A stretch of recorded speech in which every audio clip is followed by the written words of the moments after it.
बच्चे, सबको स्वागत है। हम क्लास कक्षा में हमारी पाठ शुरू किया। उस पाठ का नाम है भक्ति पद। मैंने बता दिया था भक्ति एक शक्ति है।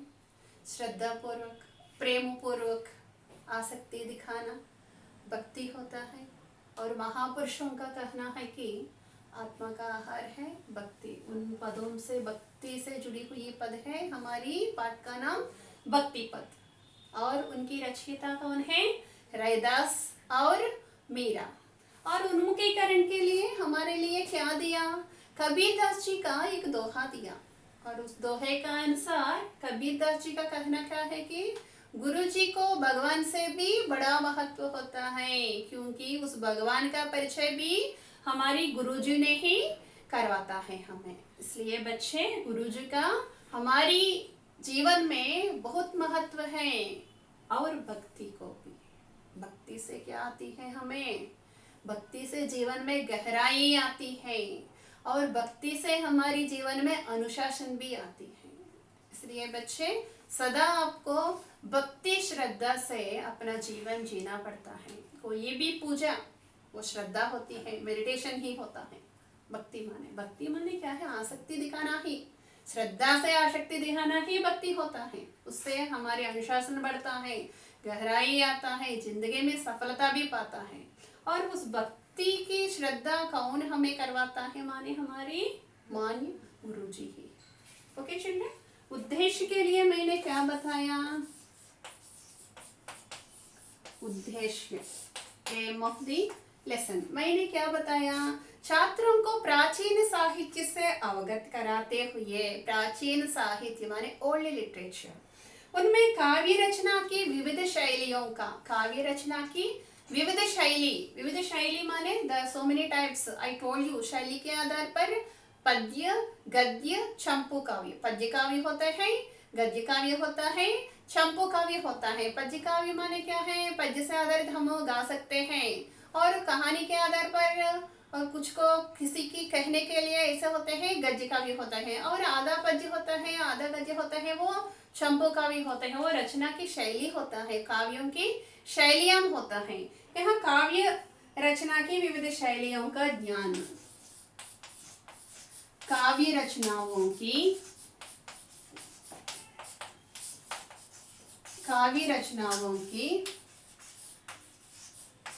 विविध शैलियां, काव्य रचनाओं की विविध शैलियों का ज्ञान कराना इस पाठ का उद्देश्य होता है।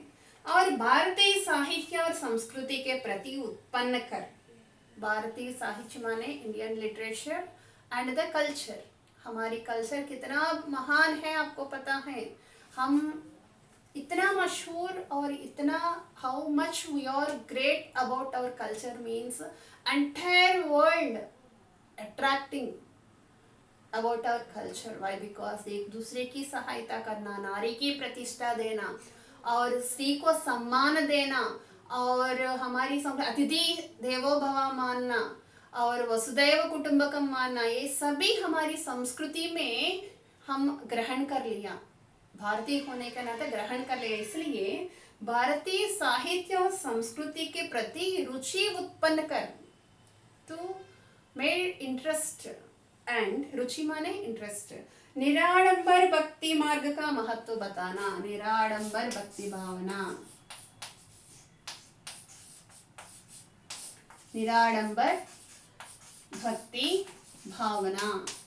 निराडंबर भक्ति भावना माने क्या है? निराडंबर भक्ति भावना मार्ग का, भक्ति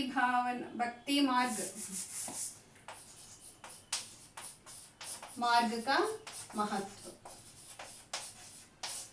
माने कोई टाट बाट आडंबर से नहीं, कोई दीप नैवेद्य से नहीं, और कोई ऐसा लग्जरी, ऐसा I मीन आडंबर से नहीं। हम अपने सच्चे दिल से भी, सच्चे मन से भी हम भगवान को हम भक्ति दिखा सकते हैं। वही निराडंबर भक्ति मार्ग का महत्व होता है। सच्चे दिल से हम प्रार्थना करने तो क्या आता है? अनुशासन भी आता है। किसी को दिखावा नहीं करने को है, किसी को दिखाने के लिए, दिखावा करने से वो आडंबर होता है। लेकिन सच्चे मन से, सच्चे हृदय से भी हम भक्ति को दिखा सकते हैं, वो ही निराडंबर भक्ति मार्ग होता है। निराडंबर भक्ति मार्ग का महत्व यही इसका उद्देश्य है। भक्ति पद पाठ का उद्देश्य क्या है? विविध काव्य रचनाओं की विविध शैलियों का परिचय करवाना और हमारी भारतीय संस्कृति और साहित्य में रुचि उत्पन्न करा देना और भक्ति का निराडंबर भक्ति मार्ग का महत्व बताना इस भक्ति पद पाठ का उद्देश्य होता है बच्चे। और हम विधा विशेष के लिए जाते हैं, मोड ऑफ द लेसन।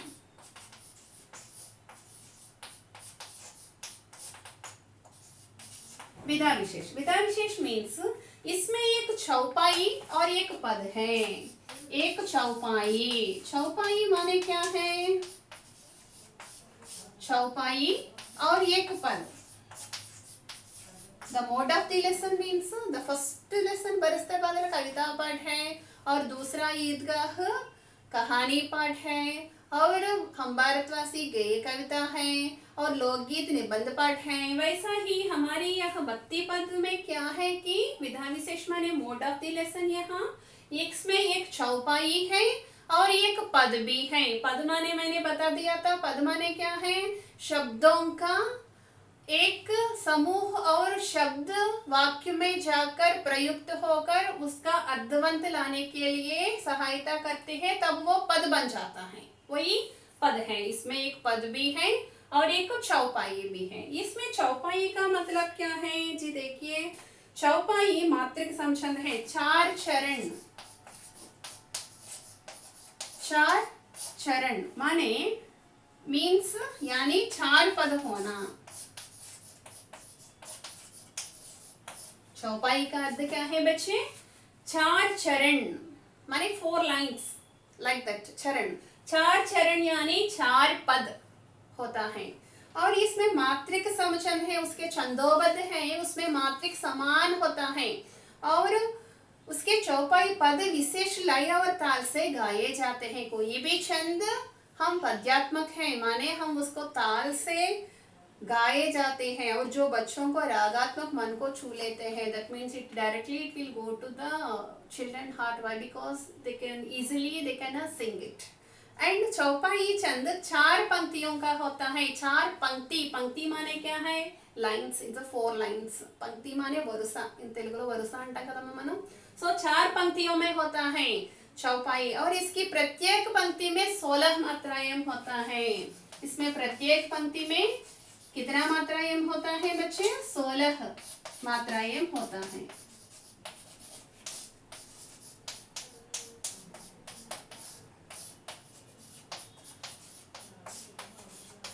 जी देखिए, इसका विधा विशेष क्या है कि इसमें एक चौपाई है और एक पद भी है। और चौपाई यह मात्रिक समछंद है, मात्रा समान के होता है हर एक पंक्ति में। और चौपाई एक पद विशेष लय और ताल से गाए जा सकते हैं, वी कैन सिंग। एंड जो बच्चों को रागात्मक मन को छू लेते हैं, it will touch the heart of children. And चौपाई छंद चार पंक्तियों का होता है, इट्स 4 लाइन्स। पंक्ति माने क्या है? लाइन। एंड इस पंक्ति में 16 मात्राएं होता है, द 16 मात्राएं होता है। यह है इसका मोड ऑफ द लेसन, चौपाई। चौपाई माने क्या है? चार चरण, चार पद।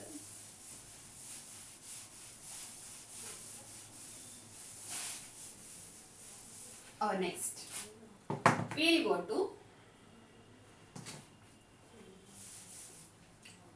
हम विधा विशेष को पूरा कर लिया है।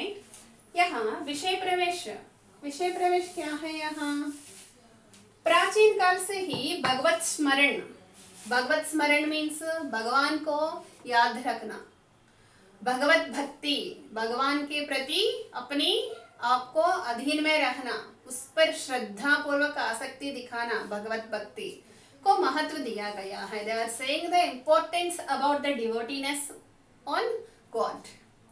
भगवान के नाम रूपी नाव से ही, with the help of the God only, संसार रूपी सागर को तर कर सकते हैं। We can cross the problem of life. What here the saying?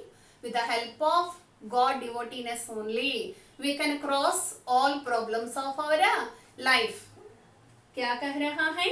भगवान के नाम रूपी नाव से ही संसार रूपी सागर को तर सकते हैं. तर माने cross, we can cross it. इसकी सही राह का मार्गदर्शन गुरु द्वारा ही होता है. लेकिन हमने बता दिया था इसका सही मार्गदर्शन कौन करवाता है? हमारी गुरु जी. और ऐसे ही भक्ति संबंधी रैदास की चौपाइयाँ और मीराबाई के पद इस पाठ के अंतर्गत पढ़ेंगे. क्या पढ़ेंगे हम इनके अंदर कर? भक्ति पद के अंदर रैदास की चौपाइयाँ और मीराबाई जी की पद कहते हैं. और हम चलते हैं कवि रैदास जी की ओर. पहला हमारी कवि हैं रैदास. उसका नाम है रैदास और इनका जीवन काल क्या है? उसका जीवन है 1432 से 1527 तक. और प्रसिद्ध रचना क्या है? गुरु ग्रंथ साहिब में. गुरु ग्रंथ साहिब में इनके पद संकलित हैं. और विशेष क्या है? ज्ञान मार्गी शाखा.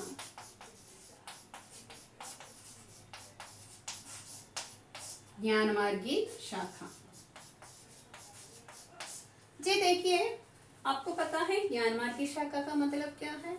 हमें पता चल रहा है कि भक्ति पद में हमारे लिए कवि जी हैं रैदास जी. और उनका जन्म 1422 में हुआ और 1527 तक उसका निधन हुआ.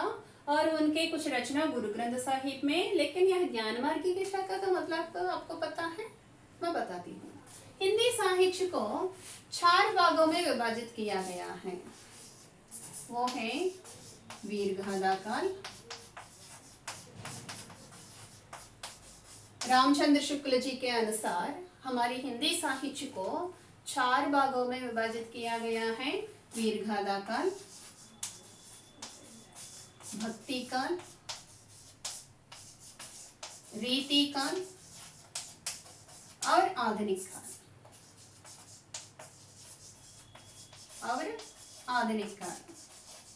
और 4 भागों में विभाजित किया गया है. हमारे हिंदी साहित्य 1000 वर्षों के पूर्व से ही माना जाता है. यहाँ देखिए, फर्स्ट आदिकाल का ही हम वीरगाथा काल कहते हैं. वीरगाथा काल में कई रचयिता वीर रस प्रधान शौर्य के प्रतीक जैसे कविताओं का रचना हुई है. उन दोनों में ज्यादा से ज्यादा वीरता को ही प्राधान्यता देते आते हैं. इसलिए वहाँ के कवि लोगों भी युद्ध में भाग लिया करते थे और वहाँ का शौर्य का अनुभव करते हुए, देखते हुए ऐसे रचनाओं की रचना की उस वीरगाथा काल में. और बाद में ऐसा होके श्री रामानुजाचार्य, शंकराचार्य और मध्वाचार्य इन दोनों उत्तर भारत देश को गए और भक्ति का प्रचार से रामानंद जी का और इनकी कोशिश से भक्ति काल का शुरू हुआ. और भक्ति काल को मैं बाद में बताती हूँ. आज का हमारी भक्ति काल का. और भक्ति काल में को भी हम सगुण और निर्गुण जैसा बांट सकते हैं. सगुण भक्ति में ससीम माना जाता है, निर्गुण भक्ति में हमें असीम माना जाता है, ऐसा. और रीति काल माने, और बाद में भक्ति काल के अंत हुआ के बाद रीति काल शुरू हुआ. रीति काल माने छंदोबद्ध काव्य की रचना हुई और रीति काल कहते हैं उसे. और बाद में आज का आधुनिक काल माना जाता है. अब हम यह भक्ति काल के बारे में देखते हैं, क्योंकि हमारी ये कवि रैदास और मीराबाई भक्ति काल का कवि हैं.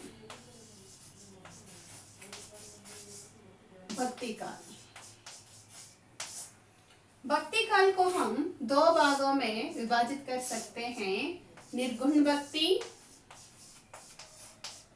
और सगुण भक्ति.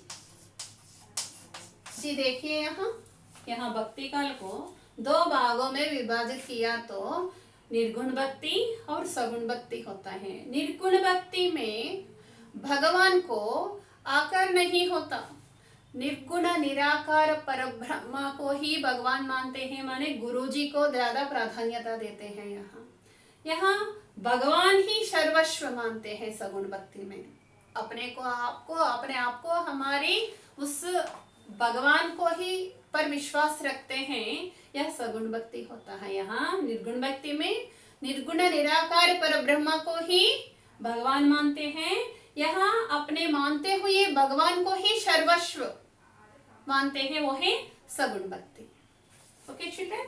और यहाँ निर्गुण भक्ति और दो भागों में विभाजित किया गया है। यहाँ ज्ञान मार्गी शाखा,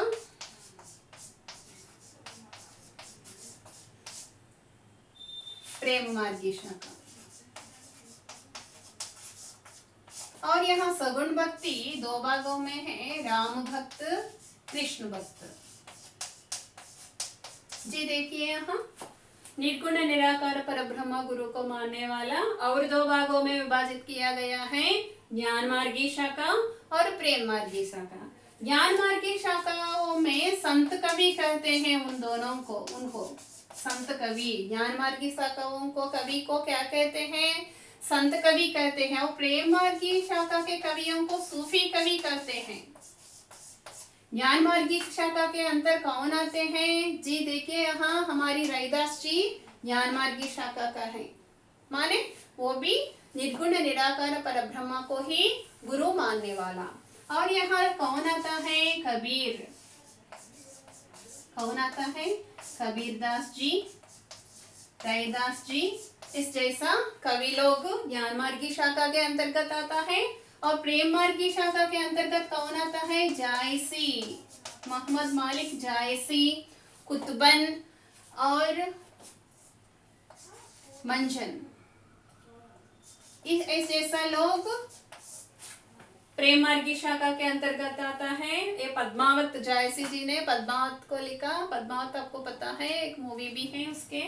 और राम भक्ति, राम भक्ति का महाकवि प्रमुख कौन है? राम भक्त का तुलसीदास। राम भक्ति शाखा का प्रमुख कवि कौन है? तुलसीदास जी। तुलसीदास जी के बारे में पता है ना, रामचरितमानस आज भी हमारी उत्तर भारत देश में बड़ी श्रद्धा से हमारी पूजा के समय उसको मान्यता से पढ़ते हैं, तुलसीदास जी का रामचरितमानस को।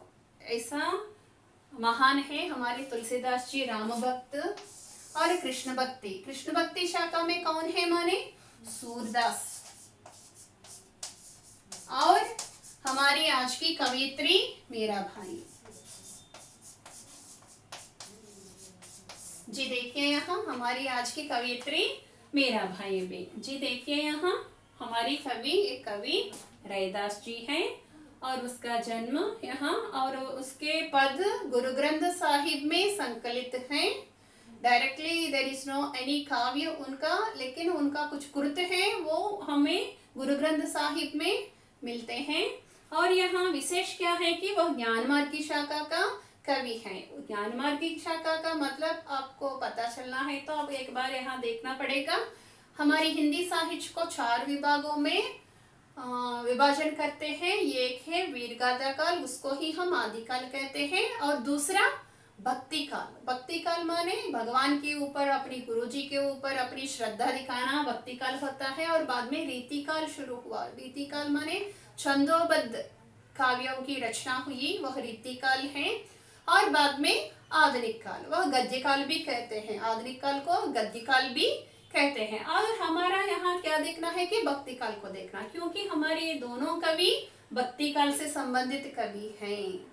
और कैसे है कि भक्ति काल को भी हम 2 तरह विभाजन कर सकते हैं, निर्गुण भक्ति और सगुण भक्ति। निर्गुण भक्ति में यहाँ असीम और ससीम भगवान को यहाँ 2 तरह का हम देख सकते हैं। निर्गुण निराकार परब्रह्म गुरु मानते हैं निर्गुण भक्ति में, और यहाँ भगवान को ही सर्वस्व मानते हैं यहाँ सगुण भक्ति में। और यहाँ निर्गुण भक्ति 2 तरह के विभाजन किया गया है, यहाँ ज्ञान मार्गी शाखा और प्रेम मार्गी शाखा। समाज में अपने समाज उद्धारक कबीर जैसा उद्धारक क्या किया, वो संत अपनी समाज को कुछ हित देने के लिए, कुछ अच्छा करने के लिए, अपने दोहों के द्वारा ज्ञान बोध कराने के लिए वह ज्ञान मार्गी ज्ञान को प्रचारक हुआ, इसलिए वो ज्ञान मार्गी शाखा हुआ। उसको संत कवि भी कहते हैं। और यहाँ प्रेम मार्गी शाखा में उन कवियों को क्या कहते हैं? सूफी कवि कहते हैं। और यहाँ ज्ञान मार्गी शाखा में अंतर्गत कौन कौन आते हैं? माने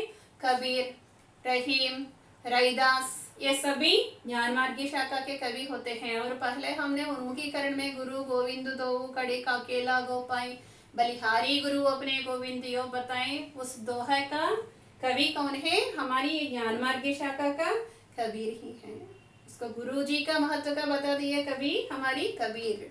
और हमारी आज का पाठ का कवि है रैदास जी, ज्ञान मार्गी शाखा का कवि है। ऐसा आया ज्ञान मार्गी शाखा। और यहाँ सगुण भक्ति में देख लिया तो सगुण भक्ति भी दो तरह विभाजन किया गया है कि राम भक्ति काल और कृष्ण भक्ति, राम भक्ति और कृष्ण भक्ति। राम भक्ति में प्रमुख कवि माने हमें तुरंत याद आती है कि एक कवि जी का नाम है, वो है तुलसीदास जी। उस कवि का नाम है तुलसीदास जी। इन्होंने ही हमारी पवित्र ग्रंथ मानते हैं ना, अभी उत्तर भारत देश में उस रामचरितमानस का इसने ही लिखा है। रामचरितमानस को हमारे गोस्वामी तुलसीदास जी ने ही लिखा है। और कृष्ण भक्ति शाखा, कृष्ण भक्ति शाखा का प्रमुख कवि कौन है? हमारे सूरदास जी का नाम हमें याद आते हैं। और बाद में हमारी मीरा भाई जी का और हमारी कवियत्री मीरा। और यहाँ मीरा भाई जी के बारे में एक बार देखते हैं हम। मीरा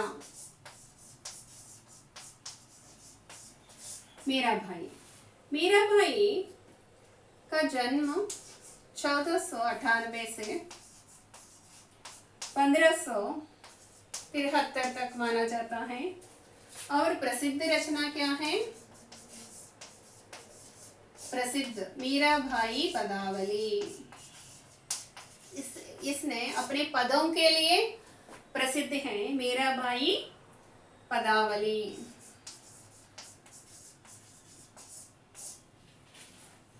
और मीरा भाई के बारे में पता चलना है तो मीरा भाई जी एक राजपूत वंश की एक है। और उसका पिताजी के नाम है राठौर सिंह। और उसने अपनी बचपन के समय में अपने दादाजी के साथ ज़्यादा वक्त उसके दादाजी के राज्य में वो गया। और वह वैष्णव भक्त हैं। मेरे भाई जी का दादाजी एक वैष्णव भक्त हैं। ऐसे ही वह कृष्ण के ऊपर अपने भक्ति दिखाते आते हैं बचपन से ही। और बचपन से ही वो कृष्ण भगवान को अपना पति मानकर आते आए हैं। मेरा भाई जी अपने कृष्ण को ही पति मानकर आए हैं, इसलिए उसको भक्ति को हम माधुर्य भक्ति भी कहते हैं। यहाँ रैदास जी की भक्ति को दासी भक्ति भी कहते हैं। और देखे हैं तो भक्ति ज्यादा कई प्रकार है दिखाने के लिए। वेदों में भी भक्ति को 9 मार्ग दिया है भक्ति दिखाने के लिए। नवरत्न मालिका कहते हैं। मैं एक बताती हूँ आपको उसके बारे में। जी देखिए यहाँ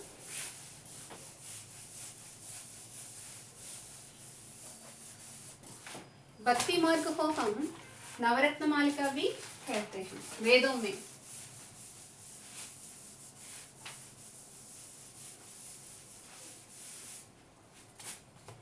वेदों के अनुसार भक्ति का 9 मार्ग होता है।